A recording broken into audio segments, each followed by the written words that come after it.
YouTube channel, Rose the Midwife. I'm here today with my two classmates, and we are going to be talking about affirming birth. We're doing a school project on providing affirming care for the LGBTQIA plus community, and we're going to focus on talking about providing gender-affirming care during the perinatal period. So without further ado, let's get into it. My name's Savannah. I am a DNP midwifery student here with my colleagues. I'm really excited to be on the podcast today, and this is a really important topic that we're going over today, not only just for the individuals that are in this community, but also their families, because people are really affected when it comes to perinatal care, if they're in postpartum or even during birth. Okay, and my name is Janaya, and I feel like as midwives, we are in that unique position to really create a safe space, a space that honors every birthing person and a familial structure. Okay, so without further ado, let's get into it, starting with a clinical scenario that is influenced by one of my personal clinical experience. So right now I'm working in perinatal care in an outpatient setting, and most of our patients are not a part of the LGBTQIA plus community, but sometimes we have them. And on this particular day, we actually had a non-binary patient come in for an initial OB appointment to confirm the pregnancy. They came in with some abdominal pain, signs of pregnancy, and they are also taking testosterone. And since they were taking the testosterone, their period had been quite spotty. And one of the providers that I was following kind of assumed that this patient couldn't have been pregnant because they were taking testosterone, and they also assumed the pronouns. So before I even went in the room, I looked at the chart and saw in this patient's chart their pronouns were she, her. I know this person's non-binary, I know they're taking testosterone, so I didn't want to assume what their pronouns were, so I went in and I asked, what actually are your pronouns? They told me it was they, them, and then I had the opportunity to let them know that their pronouns were still she, her in the chart, and how they could then change it. So anyways, the provider did not think that this patient could be pregnant because of their testosterone use, and also that they identified as non-binary, so not the traditional heteronormative woman.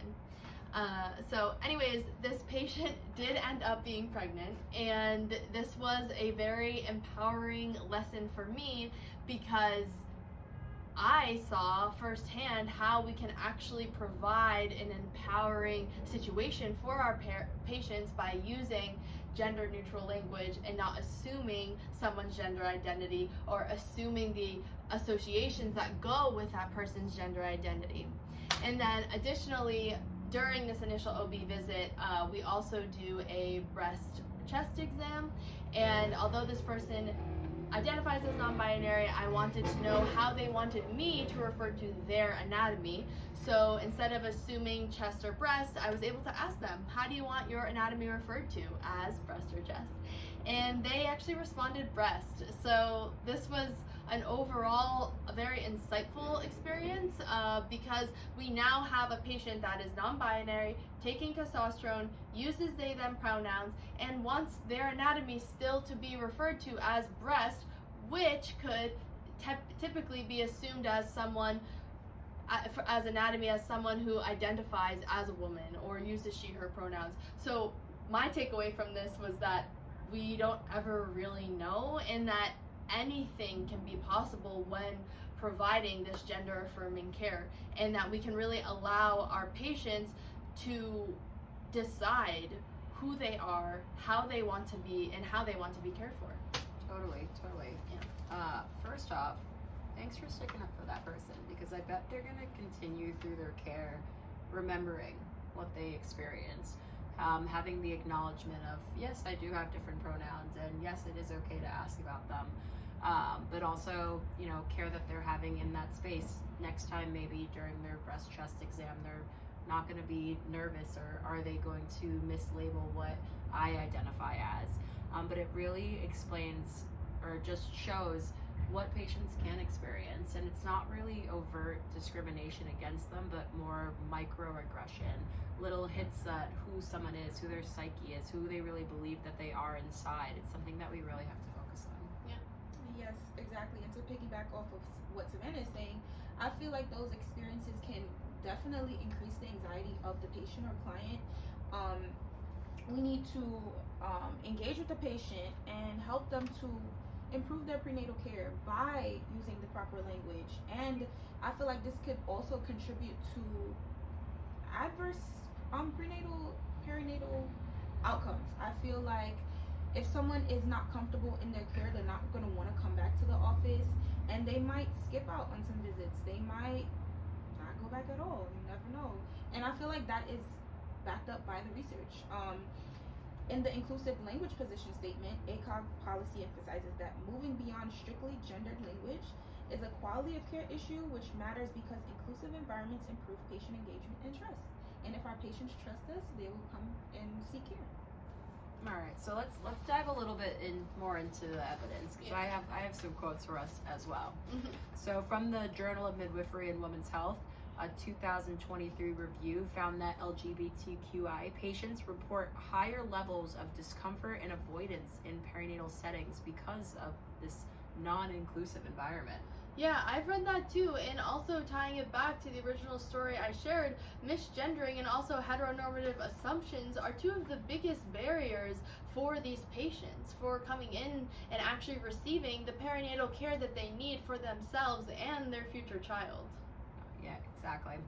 And the American College of Nurse Midwives, their position statement on gender inclusive care, here for a quote is, they emphasize that midwives should advocate for inclusive policies. They should use correct pronouns and understand that pregnancy does not define gender. They affirm that everyone has the right to make choices regarding sexual and reproductive health that meets the needs of the individual. And what I'm really hearing from this quote is it's truly about the individual. It's not about what our view is or how we're understanding their pronouns. It's really looking at who they are and what they need in that moment. You're right. And I feel like we really cannot forget about those structural issues. The WHO, the World Health Organization, calls out the importance of social determinants of health, things like stigma, access to affirming providers, and insurance barriers. These affect outcomes for the client, and it just, I feel like it impacts clinical care, really impacts clinical care. Yeah, so basically from a DMP perspective, we have the power to lead the changes at the systems level. Like, are there any things that you can suggest by... For sure. I feel like we can develop policies for inclusive documentation. We can create workshops so that we can continue to learn, to grow. I feel like those workshops should be provided for every member of our team, our unit clerks, our PCTs, our janitorial staff. Everyone should have that knowledge on gender affirming care and how to address our patients and not misgender our patients. I feel like we can also partner with community organizations to learn more about the LGBTQIA plus community and to always be in the know. I feel like we need to do our due diligence to be in the know about our clients or prospective clients. Totally agree.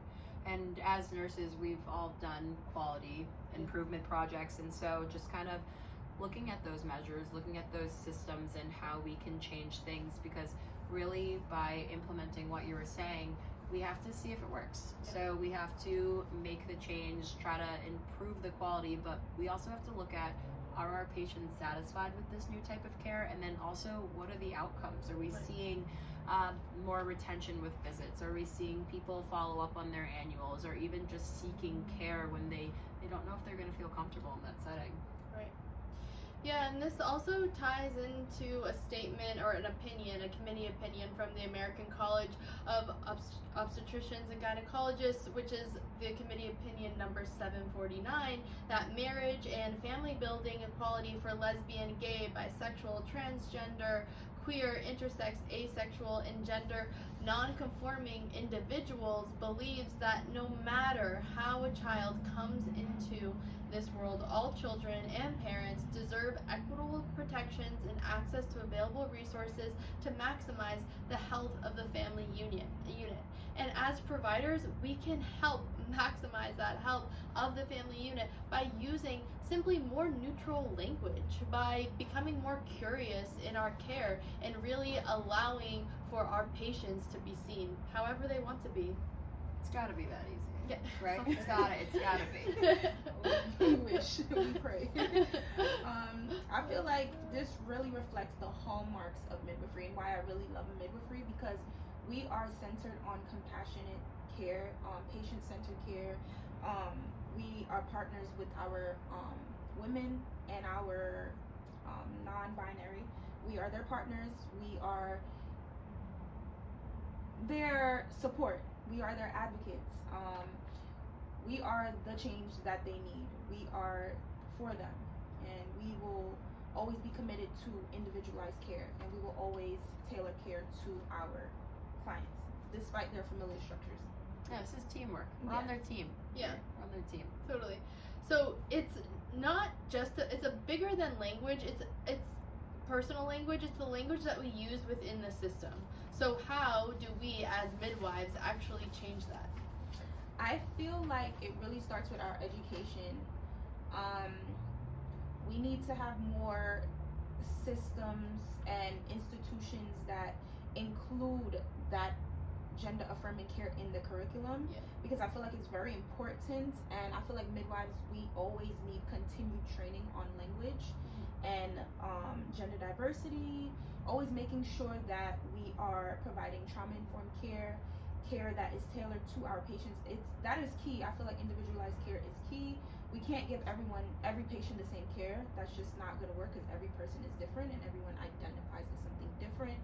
And a little sidebar, a story about a patient that I had in my integration when we were in our master's program, and it was a doctor who was transitioning or had transitioned and was now he, him pronouns, and the entire staff was literally like, they were on edge. They were like, oh, we have to make sure we use the right pronouns, we have to make sure we address them properly. And it was like a big deal on the floor. Like, everyone was going around, like, you know, like chirping, going around, everybody talking about it.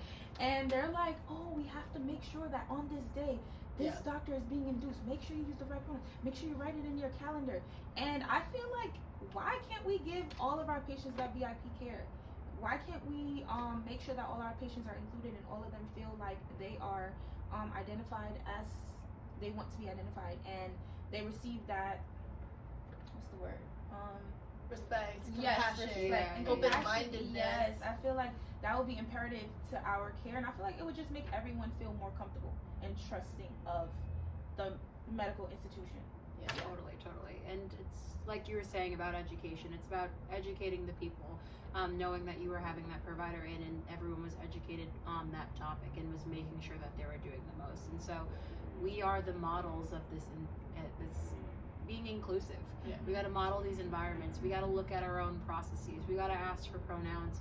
We got to look at the paperwork that we're using. Is it female, male? What else are we going to have in there? We got to make sure that everyone has the opportunity to just be who they are. And then also looking at our spaces, not only like within our clinic, but within our entire environment of who we are. So just making sure that people are just feeling included with that gender neutral environments for people. Is there bathroom access? Do people have a safe space that they feel like, they can trust their provider in? Yeah. And it's about collaboration. Like, it takes a village to bring a child into this world, and we are a part of those families' villages. So involving social workers and lactation consultants trained in gender affirming care, life affirming care can make a big difference postpartum and even pre-delivery. So as we wrap up, what's one key takeaway you want midwives to remember? For me, it's that inclusivity is not an option. Everyone has to feel included, because if our patients don't feel like they can come in and trust us, they're not going to tell us the information that we need to take care of them.